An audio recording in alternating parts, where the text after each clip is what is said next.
नमस्कार दोस्तों, स्वागत है आपका परीक्षा चिंतन यूट्यूब चैनल पर। आज की इस वीडियो में हम टीजीटी पीजीटी के जो प्रीवियस ईयर क्वेश्चन पेपर 2013 का सॉल्व कराया जा रहा था, उसी के क्रम में जो है ये दूसरा लेक्चर है। जिन्होंने पहला पार्ट जो नहीं देखा है वो जाके देख सकते हैं। तो पहले पार्ट में हम लोगों ने 30 क्वेश्चन जो थे टीजीटी के उनको सॉल्व किए थे। तो टीजीटी में जो है टोटल 125 क्वेश्चन पूछे जाते हैं, उसमें में से हमने 30 क्वेश्चन जो है सॉल्व किए था। आज के लेक्चर में जो है 50 क्वेश्चन जो है उनको सॉल्व किया जाएगा। तो चलिए हम लोग स्टार्ट करते हैं। पहला प्रश्न 31 प्रश्न है, शुष्क खेती हेतु फसलों एवं प्रजातियों में से कौन सा गुण होना चाहिए? ए है कम अवधि एवं शीघ्र वृद्धि, बी है गहरी एवं विभाजित जड़ें, सी है शीघ्र पकने वाली, एंड डी है उपयुक्त में से सभी। तो प्रश्न संख्या 31 में जो राइट आंसर है वो डी है। शुष्क खेती हेतु जो है फसलों एवं प्रजातियों में जो है कम अवधि एवं शीघ्र वृद्धि वाली गुण होना चाहिए, गहरी एवं विभाजित जड़ें होनी चाहिए, और शीघ्र पकने वाली प्रजाति जो है वो होना चाहिए। तो ये सभी जो है गुण होने चाहिए शुष्क खेती हेतु प्रयोग की जाने वाली प्रजातियों में। तो राइट आंसर जो होगा प्रश्न संख्या 31 में डी होगा। 50 सेमी से कम वार्षिक वर्षा वाले क्षेत्रों में वर्षा पर आश्रित या वर्षा के पानी के संरक्षण पर की जाने वाली खेती को जो है हम शुष्क खेती करते हैं। तो जहाँ पे 50 सेंटीमीटर से कम वार्षिक वर्षा होती है वहाँ के क्षेत्र को हम शुष्क खेती कहते हैं। इस खेती में ऐसे फसलों का चयन किया जाता है कि वह कम अवधि की हों और उनकी जड़ों को पानी जो है शीघ्र ले सके। तो इस तरीके से जो है नेक्स्ट प्रश्न है प्रश्न संख्या 32। थ्रेसर का प्रयोग किया जाता है। ए है अनाज की बुआई में, बी है अनाज की फसलों की कटाई में, सी है अनाज की मिलिंग में, एंड डी है उपरोक्त में से कोई नहीं। प्रश्न संख्या 32 में जो राइट आंसर है वो सी है। थ्रेसर का प्रयोग जो है अनाज की मिलिंग के लिए प्रयोग किया जाता है। अनाज की बुआई में जो है हम सीड ड्रिल का प्रयोग करते हैं, और फसलों की कटाई है तो रीपर, कंबाइन, मोअर एवं हसिया ये सभी जो है प्रयोग किए जाते हैं। और मिलिंग के लिए हम किसका प्रयोग करते हैं? तो thresher, combine, all paid thresher, तीन सभी का प्रयोग जो है हम लोग करते हैं अनाज की मिलिंग करने के लिए। तो यहाँ पे थ्रेसर का प्रयोग इसलिए पूछा गया था। तो राइट आंसर जो है प्रश्न संख्या सी हो गया। तो यहाँ से आप फसलों की कटाई के लिए रीपर, कंबाइन, मोअर, हसिया इनका भी प्रयोग किया जाता है, तो ये याद रख सकते हैं। पटेला, स्केपर्स, बेलन ये सभी जो है भूमि को समतल करने के लिए यंत्र हैं। नेक्स्ट प्रश्न है प्रश्न संख्या 33। किस राज्य में मूंगफली का सर्वाधिक उत्पादन होता है? ए है महाराष्ट्र में, बी है गुजरात में, सी है उत्तर प्रदेश में, एंड डी है मध्य प्रदेश। तो प्रश्न संख्या 33 में जो राइट आंसर है वो बी है। गुजरात में जो है मूंगफली का सर्वाधिक उत्पादन होता है। राइट आंसर जो है बी। वानस्पतिक नाम अगर हम बात करें मूंगफली की तो अराइकिस हाइपोजिया होता है। भारत में क्षेत्रफल और उत्पादन की दृष्टि से सभी तिलहनी फसलोों में जो है ये प्रथम स्थान पे। उत्पादन में प्रथम स्थान गुजरात, आंध्र प्रदेश, तमिलनाडु। तो ये हालांकि ये कुछ डाटा जो है चेंज हुए हैं। तो डाटा से रिलेटेड जो है लेटेस्ट डाटा जो है एग्रीकल्चर उनको हमने वीडियो पब्लिकली डाला है जल्द ही 2021 का, तो वो जाके वहाँ से देख सकते हैं। नेक्स्ट है प्रश्न संख्या 34। गेहूं की कटाई करते समय नमी का प्रतिशत होना चाहिए। ए है 15 से 20%, बी है 25 से 30%, सी है 8 से 10%, एंड डी है 10 से 12%। तो गेहूं की कटाई करते समय नमी जो है वो 10 से 12% होनी चाहिए। तो राइट आंसर जो है आपका 34 में डी होगा।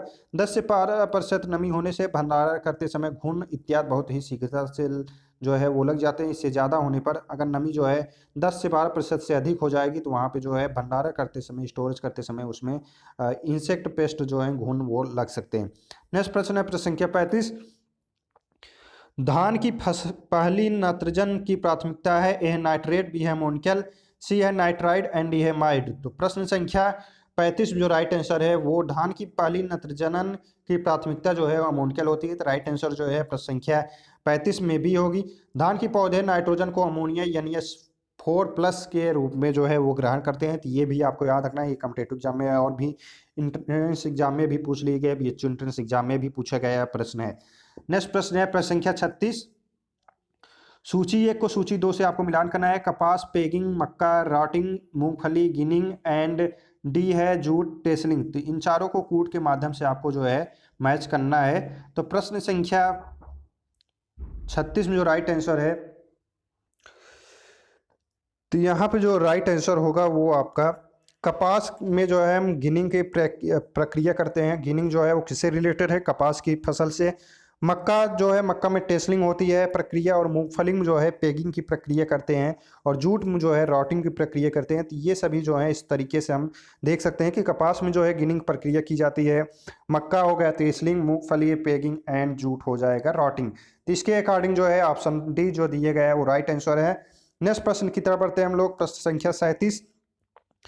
मुर्गी के अंडे का औसतन भार होता है, ए है 41 ग्राम, बी है 57 ग्राम, सी है 71 ग्राम एंड डी है 75 ग्राम। तो मुर्गी के अंडे का औसतन भार जो है वो 57 ग्राम होता है। तो राइट आंसर जो है प्रश्न संख्या 37 में वो आपका बी होगा, 57 ग्राम जो है मुर्गी के वजन होता है। कुल वजन जो होता है वो 58 ग्राम जो है वो होता है। प्रोटीन जो है इसमें 7% जो है पाया जाता है और 6.2 ग्राम जो है वसा, कार्बोहाइड्रेट, ये सभी जो है तत्व पाए जाते हैं। तो वैज्ञानिक नाम जो है गैलस डोमेस्टिका होती है मुर्गी का, तो ये भी आप याद रख सकते हैं। नेक्स्ट प्रश्न है प्रश्न संख्या 38। चने की देर से बुआई हेतु संस्कृत प्रजाति है, ए है राधे, बी है के 851, सी है उदय KPJ 59 एंड डी है इनमें में से कोई नहीं। तो प्रश्न संख्या 38 में जो राइट आंसर है वो ए है। राधे जो है वो असिंचित क्षेत्रों में विशेषता बुंदेलखंड क्षेत्र है तो उपयुक्त प्रजाति है। तो राइट आंसर जो है प्रश्न संख्या 38 में वो आपका ए होगा। नेक्स्ट प्रश्न है प्रश्न संख्या 39। शून्य भू परिष्करण सामान्यतः किस फसल में अधिक जो है प्रयोग किया जाता है?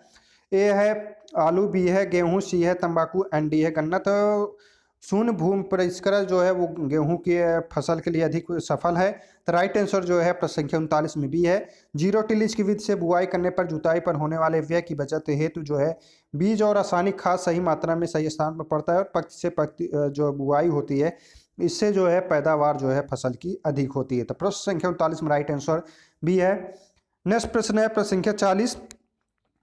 संकर मक्के की बीज दर है, ए है 10 से 15 किलोग्राम, बी है 15 से 20 किलोग्राम, सी है 20 से 25 किलोग्राम एंड डी है 25 से 30 किलोग्राम प्रति हेक्टेयर। तो संकर मक्के का जो सीड रेट होता है वो 20 से 25 किलोग्राम प्रति हेक्टेयर होता है और देसी छोटे दाने वाली प्रजाति के लिए अगर बात करें तो 16 से 18 किलोग्राम प्रति हेक्टेयर। और संकुल प्रजाति, तो ये आपके BHU एंट्रेंस एग्जाम में भी पूछा गया है, संकुल प्रजाति मक्का के सीड रेट जो है वो कितना रखते हैं? तो 18 से जो है 20 की गिरा रखा जाता है। और रबी में बीज की दर जो होती है वो बढ़ा दी जाती है क्योंकि जनरेशन जो है वो कम होती है। नेक्स्ट प्रश्न है प्रश्न संख्या 41। निम्नलिखित में से कौन सा ड्यूरम गेहूं की प्रजाति है? ए है PBW 343, बी है PBW 443, सी है UP 2338 एंड डी है PDW 215। तो प्रश्न संख्या 41 में जो राइट आंसर है ड्यूरम गेहूं की प्रजाति जो है वो PDW 215 है। टिटकम ड्यूरम जिसे हम कहते हैं वर्ग का गेहूं है। ड्यूरम का वर्ग के गेहूं की खेती के देश में मात्र जो है वो 12% योगदान है।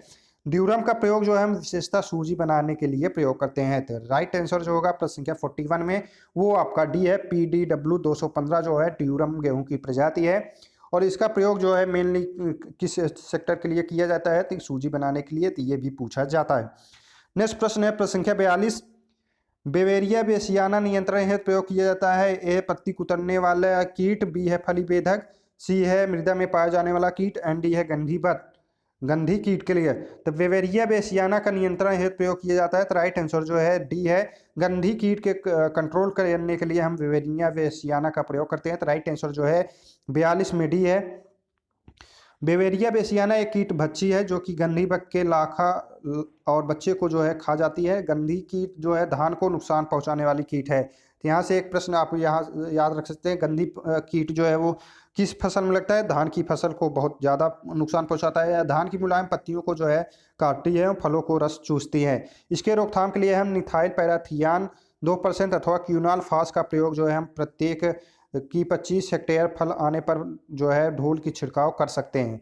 नेक्स्ट प्रश्न है प्रश्न संख्या 43। किस फसल में नील हरित काई बीजीए का प्रयोग जैव उर्वरक के रूप में होता है? ए है मक्का, बी है धान, सी है आलू एंड डी है गन्ना। तो ये सभी लोग जानते होंगे धान की फसल में जो है हम नील हरित बीजीए का प्रयोग करते हैं जो कि जैव उर्वरक है। ये भी पूछा जाता है बीजीए या जैव उर्वरक कौन सा है? तो नील हरित काई जो होता है उसे हम बीजीए या जैव उर्वरक के रूप में जानते हैं। नील हरित शैवाल, एजोला, इनामीना तीनों को धान में जैव उर्वरक के रूप में जो है प्रयोग किया जाता है। यह जो है सिम्बियोटिक टाइप का होता है, तो ये भी आपको याद रखना है। एस्टोबैक्टर जो है यह असहजीवी होता है, नॉन सिम्बियोटिक होता है, बैक्टीरिया भी है और वातावरणीय नाइट्रोजन को जो है स्थिरीकरण धान के खेत में करता है, तो ये आपको याद रखना है। नेक्स्ट प्रश्न है प्रश्न संख्या 44। धान्य फसलों के लिए नाइट्रोजन, फास्फोरस, पोटेशियम का कौन सा सही आदर्श अनुपात है? 6:3:1, बी है 8:2 2:1, सी है 4:2:1, एंड डी है 9:6:3। तो प्रश्न संख्या 44 में जो राइट आंसर है वो सी है। 4:2:1 का रेशियो जो है एनपीके का हम रखते हैं, तो राइट आंसर जो है प्रश्न संख्या 44 में वो आपका सी ऑप्शन होगा। अगर यहीं हम दलहनी फसलों की बात करें तो 1:2:1 का जो है रेशियो रखा जाता है, तो ये भी आपको याद रखना है। नेक्स्ट प्रश्न है प्रश्न संख्या 45, निम्नलिखित में से कौन सा कथन जो है वो सही है, आपको ये पहचान करना है। वातावरणीय सूखा अधिक आर्द्रता के कारण होता है। बी है प्रवाही सिंचाई में जल प्रयोग क्षमता अधिक होती है। सी है ऊंची नीची सतह वाली भूमि के लिए बौछारी सिंचाई कम उपयुक्त है। एंड डी है अधिकतम जल धारण क्षमता पर मृदा के सभी छिद्र जो है वो पानी से भर जाते हैं। तो प्रश्न संख्या जो है इसमें में से कथन जो सत्य है वो डी है। अक्षय वर्षा निचली दलदली भूमि अथवा चिकनी मिट्टी में मृदा के सभी छिद्र पानी से जो है वो भर जाते हैं। ऐसी स्थिति में अधिकतम जल धारण क्षमता जो है कहते हैं। प्रश्न संख्या 46, जल की गैसीय अवस्था है। ए है बर्फ, बी है ओला, सी है ओस, एंड डी है वाष्प। तो जल की गैसीय अवस्था जो है वो वाष्प होता है। तो राइट आंसर जो है आपका प्रश्न संख्या 46 में वो डी होगा। जल ही एक ऐसा द्रव है जिसकी अवस्थाएं जो है वो तीनों अवस्था में पाया जाता है, ठोस, द्रव, गैस। तो ठोस अवस्था में जो है वो बर्फ हो रहता है, द्रव अवस्था में जल होता है, और गैस अवस्था में जो है वो वाष्प होता है। तो ये याद रखना है। बर्फ को गर्म करने पर जल तथा जल को गर्म करने पर वाष्प बनता है, वाष्प को ठंडा करने पर जो है फिर से जल बन जाता है। यह प्रक्रिया जो है इस तरीके से चलता रहता है। नेक्स्ट प्रश्न है प्रश्न संख्या 47, ये भी आपके एग्जाम में पूछा गया है, यूपी कैटेट के एग्जाम में। सर्वोत्तम हरी खाद की फसल है। ए है ग्वार, बी है सनई, सी है ढैंचा, एंड डी है इनमें में से कोई नहीं। तो प्रश्न संख्या 47 जो राइट आंसर है वो आपका सी है। ढैंचा जो है वो सर्वोत्तम हरी खाद की फसल है। तो राइट आंसर जो है प्रश्न संख्या 47 में वो डी है। दिए गए विकल्पों के अनुसार अगर हम बात करें तो हरी खाद के लिए ढैंचा जो है वो उपयुक्त होता है, क्योंकि सभी हरी खादों में यह सर्वाधिक कार्बनिक अम्ल जो है वो पैदा करता है, जिससे ऊसर, लौड़ी, क्षारीय भूमियों को जो है सुधार करने में मदद मिलती है। और यह 133 किलोग्राम प्रति हेक्टेयर नाइट्रोजन जो है स्थिर करती है। और सर्वाधिक नाइट्रोजन स्थिर करने वाले हरी खाद जो है वो कौन सी है, तो सेंजी है। तो ये याद रखना है, आपको एग्जाम में पूछा जा सकता है कि सर्वाधिक नाइट्रोजन स्थिरीकरण करने वाला हरी खाद कौन सा है, तो सेंजी है। 230 से 240 किग्रा प्रति हेक्टेयर जो है वो करता है। नेक्स्ट प्रश्न की तरफ बढ़ते हैं हम लोग। प्रश्न संख्या 48, भूरी क्रांति किससे संबंधित है। तो इसको हमने अभी 3-4 दिन पहले ही वीडियो जो है डाला है। तो भूरी क्रांति जो है उर्वरकों से संबंधित है। तो राइट आंसर जो है प्रश्न संख्या 48 में वो ए है। भूरी क्रांति स्वतंत्रोपरांत देश के खाद्यान्न उत्पादन में उर्वरक उपयोग अत्यंत कम था। इस कारण खाद्यान्न उत्पादन में वृद्धि के समांतर उर्वरक उपभोग में वृद्धि हेतु जो है इसका प्रयोग किया गया था। और हरित क्रांति की बात करें तो हरित क्रांति जो है खाद्यान्न पदार्थों से, श्वेत क्रांति दुग्ध उत्पादन से, पीली क्रांति खाद्य तेलों व तिलहनों से, नीली क्रांति जो है मत्स्य उत्पादन से, गोल्ड क्रांति जो है आलू उत्पादन से, गुलाबी क्रांति जो है झींगा मछली उत्पादन से, और कृषि क्रांति जो है इथेनॉल, रजत क्रांति अन्न उत्पादन, सुनारी गोल्डन क्रांति जो है सब्जी तथा फल उत्पादन, और इंद्रधनुष का नई नीतियों के विजय। तो ये सभी जो है आपको याद रखने हैं। नेक्स्ट प्रश्न है प्रश्न संख्या 49, इक्रिसेट जिसे हम अर्ध शुष्क क्षेत्र के लिए अंतर्राष्ट्रीय फसल शोध संस्थान कहते हैं, ये कहाँ पे है। तो ये राइट आंसर जो है आपका बी है। हैदराबाद में इक्रिसेट जो है वो स्थित है। तो राइट आंसर जो है प्रश्न संख्या 49 में वो सी है। पटन चेरू हैदराबाद में international crop research institute for the semi arid tropics, ये फुल फॉर्म भी पूछा जाता है। यह जो है हैदराबाद में स्थित है। यह संस्थान मुख्यतः ज्वार, बाजरा, मूंगफली, चना, अरहर पर जो है वो काम करती है। नेक्स्ट प्रश्न की बात करें हम लोग 50, हंस 350 किस फसल की प्रजाति है। तो राइट आंसर जो है सी है। हंस 350 जो है वो कुसुम की वैरायटी है। हंस 350, हंस 305, मालवी 305। तो मालवी 305 कहाँ से रिलीज की गई वैरायटी है, ये आपको कमेंट में बताना है। मालवी 350 जो है वो कहाँ से रिलीज की गई है। इसके अलावा टाइप 56, टाइप 39N7 ये सभी जो है वो आपकी कुसुम की वैरायटी हैं। अगर यहीं अलसी की बात की जाए, अलसी की वैरायटी जो है गरिमा है, ये आपके एग्जाम में पूछा भी गया है, यूपी कैटेट के एग्जाम में पूछा गया है। मुक्ता हो गया, नीलम, हीरा, चंबल, शुभ्रा, जवाहर, ये सभी जो हैं अलसी की प्रजाति हैं। सरसों की प्रजाति की बात करें पीताम्बरी, ये आपके एग्जाम में पूछा जाता है। शुक्ला, संगम, पंत, तोरिया, भवानी, इंदिरा आदि। वरुणा जो है ये भी आपके एग्जाम में पूछा जाता है। तो वरुणा किसकी वैरायटी है, सरसों की। नेक्स्ट प्रश्न है प्रश्न संख्या 51, अम्लीय भूमियों का प्रबंधन कर सकते हैं। ए है चूना युक्त पदार्थों को मिलाकर, बी है क्षारीय उर्वरकों का प्रयोग कर, सी है अवरोधी फसल उगाकर, एंड डी है इनमें से कोई नहीं। तो प्रश्न संख्या 51 जो राइट आंसर है वो आपका डी है। अम्लीय भूमियों का प्रबंधन करके हम जो है वो सुधार कर सकते हैं, तो राइट आंसर जो है आपका डी है। चूना द्रव्यों का प्रयोग करके हम प्रयोग कर सकते हैं, क्षारीय उर्वरकों का प्रयोग करके जो है, जैसे sodium nitrate, calcium cyanamide, calcium ammonium nitrate, basic slag, ये सभी हम जो है प्रयोग कर सकते हैं। नेक्स्ट प्रश्न है प्रश्न संख्या 52। 1 हेक्टेयर केला लगाने में कितनी पुतियों की जो है वो शकर्स की आवश्यकता होती है? ए है 5000, बी है 1000, सी है 1500 एंड डी है 2500। तो ये आप इंस्टेंट की बुक देखेंगे तो वहाँ पे दिया गया है। तो प्रश्न संख्या 52 जो राइट आंसर है वो सी है। 1500 शकर्स जो है वो आवश्यकता होती है पूतियों की। पूतियों 3 माह की तलवार नुमा जिनमें घनकन पूर्ण विकसित एवं गठीला होता है उसका हम प्रयोग करते हैं। तो ये भी पूछा जाता है, तलवार नुमा जो है वो प्रयोग किया जाता है। नेक्स्ट प्रश्न है प्रश्न संख्या 53। पपीते के उद्यान में नर पौधे का प्रतिशत होना चाहिए। तो पपीते के उद्यान में हम 10% जो है नर का प्रतिशत रेशियो जो है वो रखते हैं। तो राइट आंसर जो है वो आपका 53 में बी होगा।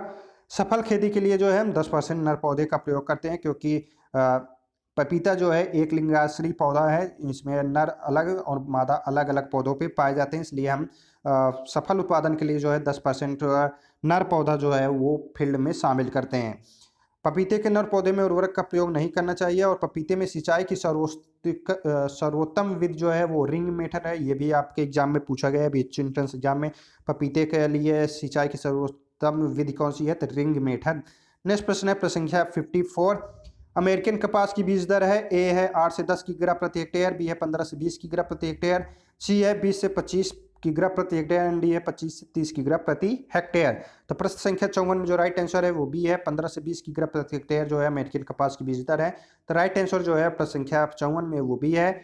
देश में प्रमुखता अगर हम बात करें, अमेरिकी कपास की खेती जो है वो 2 प्रकार की जाती है, Gossypium hirsutum, Gossypium barbadense, and वहीं देसी कपास की बात करें तो हम गॉसिपियम अर्बोरियम एंड गॉसिपियम हर्बेसियम का प्रयोग किया जाता है। अमेरिकी कपास की अगर हम बात करें तो संस्तुत सीड रेट जो है वो 15 से 20 किग्रा है, और अगर देसी की बात करें 10 से 18 किग्रा प्रति हेक्टेयर जो है वो सीड रेट प्रयोग किया जाता है।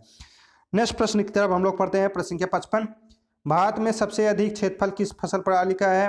मक्का, गेहूं, धान, गेहूं, धान धान धान, सी है धान तिलहन। तो प्रश्न संख्या 55 जो राइट आंसर है वो बी है, धान गेहूं का किस जो है क्षेत्रफल जो है वो पाया जाता है भारत में। इसका हमने पिक जो है कल टेलीग्राम ग्रुप में शेयर भी किया है। तो 55 जो है भारत में धान गेहूं की सर्वाधिक जो है क्षेत्रफल पाया जाता है। धान में जो है 6 से 7% जो है प्रोटीन पाई जाती है। गेहूं जो है प्रोटीन जो है उसे हम किस नाम से जानते हैं? तो ग्लूटीन जो है वो कहा जाता है। नेक्स्ट प्रश्न है प्रश्न संख्या 56। निम्न में से कौन सा एक सफेद सोना कहलाता है? ये आपके इंट्रेंस एग्जाम में पूछा गया है, सफेद सोना के नाम से किसे जाना जाता है, और ये एग्जाम में आपके शुगर केन सुपरवाइजर में भी पूछा गया है। तो प्रश्न संख्या 56 जो राइट आंसर है वो ए है। सफेद सोना के नाम से हम कपास को जानते हैं। कपास जो है एक नकदी फसल है। क्रैश के नाम से हम इसे जानते हैं। किंग ऑफ एस्फेरियल्स फाइबर एंड वाइट गोल्ड के नाम से भी यह जो है जाना जाता है, और यह जो है मालवेसी कुल का पौधा है। तो ये भी आपको याद रखना है। कपास का फैमिली जो है वो कौन सा है? मालवेसी है। और अफीम को हम हरा सोना कहते हैं, ये भी पूछा जाता है आपके एग्जाम में। हरा सोना किसे कहा जाता है? तो हरा सोना जो है अफीम को कहा जाता है। ये आपके एग्जाम की दृष्टिकोण से महत्वपूर्ण है। नेक्स्ट प्रश्न की तरफ बढ़ते हैं हम लोग। प्रश्न संख्या 57। दशहरी गुड़े नीलम के संकरण से आम की कौन सी प्रजाति जो है विकसित की गई है? ए है रामकेला, बी है मल्लिका, सी है सुवर्णा एंड डी है आम्रपाली। तो यहाँ पे दशहरी गुड़े नीलम के क्रॉस से जो है, दशहरी जो है वो नर है और मादा जो है नीलम है। इसके प्रजातियों के क्रॉस से जो है आम्रपाली जो है वैरायटी रिलीज की गई है। तो ये आपको याद रखना चाहिए। कॉम्पिटिटिव एग्जाम में जो है यहाँ से एक क्वेश्चन जो है मैंगो के जो है क्रॉस से रिलेटेड जो है वो प्रश्न पूछा जाता है। तो प्रश्न संख्या 57 जो राइट आंसर है वो डी है। नेक्स्ट प्रश्न है प्रश्न संख्या 58। बरसीम चारे के लिए सबसे अच्छी मिश्रित फसल कौन सी होगी? तो बरसीम चारे के लिए सबसे अच्छी मिश्रित फसल जो है वो ए है, बरसीम प्लस जई जो है वो सर्वोत्कृष्ट है। नेक्स्ट प्रश्न है प्रश्न संख्या 59। भारत में पहला क्षेत्रीय ग्रामीण बैंक कब खुला? 1980 में, 1975 में, 1950 में, डी है 1955 में। 1975 ईस्वी में जो है क्षेत्रीय ग्रामीण बैंक का स्थापना जो है नरसिम्हा समिति के द्वारा जो है सिफारिश के द्वारा ग्रामीण बैंक की स्थापना की गई थी। पहला ग्रामीण बैंक जो है वो मुरादाबाद उत्तर प्रदेश में शुरू किया गया था। तो ये आपको याद रखना है, प्रथम ग्रामीण बैंक जो है मुरादाबाद में इसकी स्थापना की गई थी 1975 ईस्वी में। और किस समिति के सुझाव पे? तो एम नरसिम्हा समिति। नेक्स्ट प्रश्न है प्रश्न संख्या 60, निम्नलिखित में से कौन जौ के छिलके रहित प्रजाति है? ए है विजया, बी है ज्योति, सी है अंबर एंड डी है गीतांजलि। तो प्रश्न संख्या 60 में जो राइट आंसर है वो डी है। गीतांजलि जो है वो छिलके रहित प्रजाति है जौ की। तो राइट आंसर जो है प्रश्न संख्या 60 में डी है। ये आपके शुगर कैन सुपरवाइजर एंट्रेंस जो एग्जाम हुआ था उसमें भी पूछा गया है। गीतांजलि जो है जौ का छिलका रहित एक उन्नत प्रजाति है, या मध्यम लंबी जो है, और इसका 27 क्विंटल जो है प्रति हेक्टेयर जो है पैदावार होती है। इसके बाद है गन्ने की अत्यधिक बुआई की जाती है जुलाई, अक्टूबर, फरवरी, मार्च। तो जुलाई में जो है हम गन्ने की अत्यधिक बुआई करते हैं। तो राइट आंसर जो है प्रश्न संख्या 61 में वो ए है। 18 महीने में तैयार होने वाली फसल को अत्यधिक फसल कहते हैं। इसकी बुआई जो है जुलाई महीने में की जाती है। नेक्स्ट प्रश्न है प्रश्न संख्या 62, ट्राइकोडर्मा जापोनिकम का प्रयोग नियंत्रण के लिए कर सकते हैं? फली बेधक के लिए, उर्था के लिए, पछेती झुलसा के लिए, कीट के लिए। तो प्रश्न इसमें जो है बी ऑप्शन जो दिए गए, ट्राइकोडर्मा का हम प्रयोग जो है एक फफूंद नाशक के रूप में प्रयोग करते हैं जो कि मृदा जनित बीमारियों के नियंत्रण के लिए प्रयोग किया जाता है। यह जैविक विधि है। ट्राइकोडर्मा, हार्जिनियम, विरिडी एवं जापोनिकम आदि के प्रयोग जो है यह किया जाता है प्राय बीज सड़न आदि गलन जनित फफूंद रोगों को रोकथाम के लिए जो है हम ट्राइकोडर्मा का प्रयोग करते हैं। तो राइट आंसर जो है प्रश्न संख्या में वो आपका बी है। नेक्स्ट प्रश्न है प्रश्न संख्या 63, निम्नलिखित में से कौन सा पशु अधिक वसा पैदा करता है? तो सबसे अधिक जो वसा पैदा करता है वो भेड़ पैदा करता है। तो राइट आंसर जो है प्रश्न संख्या 63 में वो बी है। नेक्स्ट प्रश्न है प्रश्न संख्या 64, विचरण खेती जिसे हम शिफ्टिंग कल्टीवेशन कहते हैं का पर्यायवाची है? तो राइट आंसर जो है ए है। झूमिंग खेती के नाम से हम जानते हैं शिफ्टिंग कल्टीवेशन। डाहिया जो है वो कहाँ की शिफ्टिंग कल्टीवेशन है, ये किस राज्य की है? तो ये आपको बताना है, कॉम्पिटिटिव एग्जाम में पूछा जाता है। नेक्स्ट प्रश्न है प्रश्न संख्या 65, धान, गेहूं एवं जौ का बीज तैयार करने के लिए कम से कम आइसोलेशन दूरी कितना रखते हैं? तो राइट आंसर जो है प्रश्न संख्या में 3 मीटर जो है आइसोलेशन डिस्टेंस जो है रखते हैं। तो राइट आंसर जो है प्रश्न संख्या 65 में वो भी है। धान, गेहूं, जौ जो है ये सभी जो है स्वपरागित फसल है। तो ये आप भी आपके एग्जाम में पूछा जाता है, धान, गेहूं, जौ कौन सी परागित है? तो ये आपके यूपी बीएड 2020 के एंट्रेंस एग्जाम में भी पूछा गया था। गेहूं स्वपरागित है, परपरागित है, कौन सा, क्रॉस पॉलिनेशन, सेल्फ पॉलिनेशन। तो ये इस तरीके से जो है प्रश्न पूछ लिए जाते हैं। तो ये सभी आपको याद रखने हैं। नेक्स्ट प्रश्न है प्रश्न संख्या 66, निम्नलिखित में से कौन सी मोटे अनाज की फसल से संबंधित है? ए है गेहूं, बी है धान, सी है जौ एंड ये बाजरा। तो मोटे अनाज से जो राइट आंसर है वो डी है, बाजरा। इसमें के अंतर्गत जो आते हैं मक्का, ज्वार, बाजरा, मांडुआ, ये सभी जो है मोटे अनाज के अंतर्गत आते हैं। लघु अनाज की बात करें थम, कोदो, सावा, रागी, चेना, ये सभी आते हैं। और प्रमुख खाद्यान्न के अंतर्गत गेहूं, धान, जौ ये सभी जो है सम्मिलित किए जाते हैं। केजान एल वैज्ञानिक नाम है। तो राइट आंसर जो है सी है प्रश्न संख्या 67 में। नेक्स्ट प्रश्न है प्रश्न संख्या 68, यहाँ जौ, हार्डियम वल्गेरिस, ग्रेमनी फैमिली, ज्वार, सोरघम, बाइकलर, ग्रेमनी, गेहूं, टिटका, मेस्टियम, तो ये सभी आपको याद ही होंगे। तो और जितने भी मेजर क्रॉप हैं उनके वैज्ञानिक नाम और 2N जो है रेस वो आपको याद रखने हैं।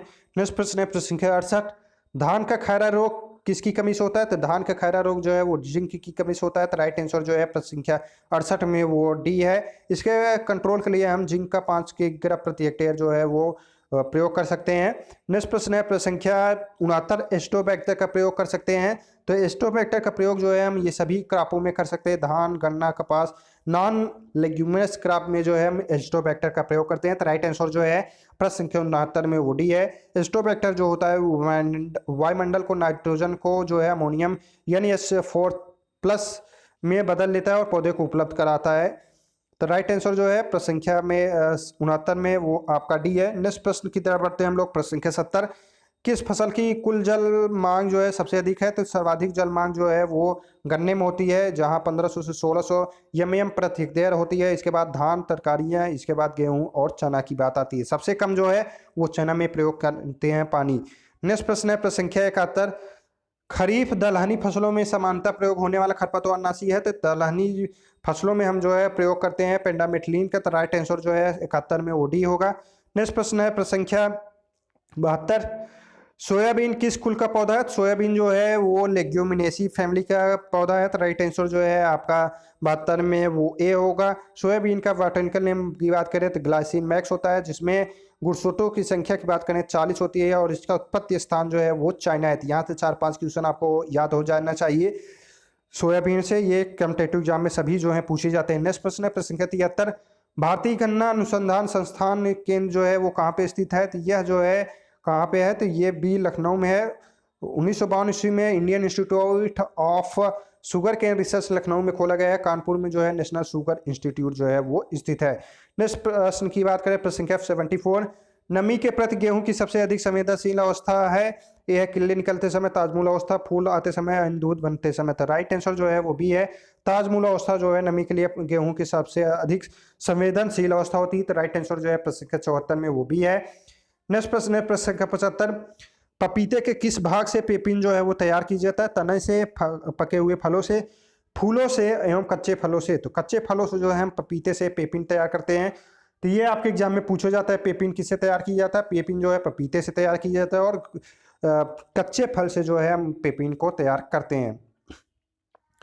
नेक्स्ट प्रश्न है प्रश्न संख्या 76, भेड़ का नर भेड़ा मेल सीप कहलाता है? Ewe, ram, wethers, pullet. तो प्रश्न संख्या 76 में राइट आंसर जो है वो भी है रेम के नाम से हम मेल भेड़ा को कहते हैं, बाकी यह रेम के नाम से जाना जाता है। और भेड़ के ब्याने के जो होता है बच्चा, उसे हम लाइमिंग कहते हैं। तो राइट आंसर जो है प्रश्न संख्या 76 में वो भी है, और लाइमिंग भी याद रखना है, आपके एग्जाम में पूछा जाता है। नेक्स्ट प्रश्न है प्रश्न संख्या 77, 2,4-D का प्रयोग खरपतवार के नियंत्रण के लिए किया जाता है? चौड़ी पत्ती वाले, सकरी पत्ती वाले, घास के लिए। तो इसमें राइट आंसर जो है वो ए है। चौड़ी पत्तियों के लिए हम जो है 2,4-D का प्रयोग करते हैं। तो राइट आंसर जो है 77 में वो ए होगा। नेक्स्ट प्रश्न है प्रश्न संख्या 78, संकर सूरजमुखी की बीज दर जो है वो कितनी है? तो राइट आंसर जो है 7 से 8 किग्रा प्रति हेक्टेयर जो है संकर सूरज की बीज दर होती है, जिसमें 45 to 46% जो है तेल की मात्रा पाई जाती है। ये भी पूछा जाता है। बीज दर जो है वो 6 से 8 किग्रा। कंपोजिट संकुल किस्मों के लिए अगर बात करें हम, तो 8 से 10 किग्रा प्रति हेक्टेयर जो है आवश्यक होती है। राइट आंसर जो है प्रश्न संख्या 78 में वो आपका भी है। नेक्स्ट प्रश्न की बात करें हम लोग प्रश्न संख्या 69, प्रसार शिक्षा एक राष्ट्रीय नीति का प्रोग्राम के अंतर्गत सर्वप्रथम आई? ए है यूएसए, बी है भारत, सी है जापान। तो राइट आंसर जो है प्रश्न संख्या 79 में वो आपका ए है। नेक्स्ट प्रश्न की तरफ बढ़ते हैं हम लोग। प्रश्न संख्या 80, कौन सी बीमारी धान में नहीं लगती है? तो ब्लास्ट रोग, खैरा रोग, टुगरो वायरस, टिक्का रोग। तो टिक्का रोग जो है ये मूंगफली में रखता है, तो ये आपको याद रखना है टिक्का रोग। तो राइट आंसर जो है प्रश्न संख्या 80 में वो आपका डी होगा। टिक्का रोग जो है वो स्कोस्पोरा पर्सोनेटा को द्वारा होता है। वैसे अपने यहाँ सर्वाधिक प्रकोप जो है स्कोस्पोरा पर्सोनेटा द्वारा होता है। तो राइट आंसर जो है वो आपका डी है। नेक्स्ट प्रश्न की तरफ बढ़ते हैं हम लोग। प्रश्न संख्या 81, निम्न में से कौन सी फसल सभी ऋतुओं में बोई जाती है? सभी ऋतुओं में जो बोई जाने वाली फसल है वो मक्का है। तो राइट आंसर जो है प्रश्न संख्या 81 में वो डी है। मक्का जो है वो सभी ऋतुओं में बोई जाती है। खरीफ मक्का की बुआई जो है जून के अंतिम सप्ताह में, रबी जो है मुख्यतः बिहार के कुछ उत्तर प्रदेश के भागों में, आंध्र प्रदेश, तमिलनाडु, कर्नाटक, महाराष्ट्र में उगाया जाता है, और यह जो है अक्टूबर से अंत और नवंबर के मध्य तक होता है। नेक्स्ट प्रश्न है प्रश्न संख्या 82, एजोला एक नत्रजन का स्रोत है? एजोला जो है वो धान की फसल के लिए है। तो राइट आंसर जो है प्रश्न संख्या 82 में वो भी है। नेक्स्ट प्रश्न है प्रश्न संख्या 83, जल कटाव की प्रथम दशा कहलाती है? तो राइट आंसर जो है वो सी है, स्प्लेश कटाव। तो राइट आंसर जो है 83 सी। नेक्स्ट प्रश्न है प्रश्न संख्या 84, निम्नलिखित में से कौन सी प्रक्रिया सतत या टिकाऊ नहीं है? गोबर का खाद प्रयोग, संतुलित उर्वरक, जैव उर्वरक, यूरिया का अधिक प्रयोग। तो राइट आंसर जो है वो डी है, यूरिया का अधिक प्रयोग जो है वो आपके प्रक्रिया सतत या टिकाऊ के अंतर्गत नहीं है। नेक्स्ट प्रश्न की बात करें प्रश्न संख्या 85, निम्नलिखित में से कौन सा घटक पर्यावरण संतुलन को विपरीत रूप से प्रभावित नहीं करता है? तो राइट आंसर जो है प्रश्न संख्या 85 में वो ए है, जैव विविधता। तो ये कुछ महत्वपूर्ण क्वेश्चन थे। 85 क्वेश्चन तक हम लोगों ने इस वीडियो में सॉल्व किया। 86 से लेके 125 तक जो है नेक्स्ट पार्ट में हम लोग वीडियो में टीजीटी 2013 के क्वेश्चन पेपर को सॉल्व करेंगे। वीडियो आपको कैसा लगा कमेंट करके जरूर बताएं। जो प्रश्न पूछे गए हैं उनका आंसर जो है आपको बताना है। यहाँ पे जो है बताना है पोटेशियम क्लोराइड को किस नाम से जाना जाता है, ये जो है प्रश्न आपको बताना है। ये प्रश्न कल के वीडियो में इसका आंसर बताया जाएगा हालांकि। लेकिन पोटेशियम क्लोराइड का नाम किस नाम से जाना जाता है, ये कमेंट में बताना है। वीडियो को ज़्यादा से ज़्यादा शेयर करें। वीडियो देखने के लिए धन्यवाद। जय हिंद, जय भारत।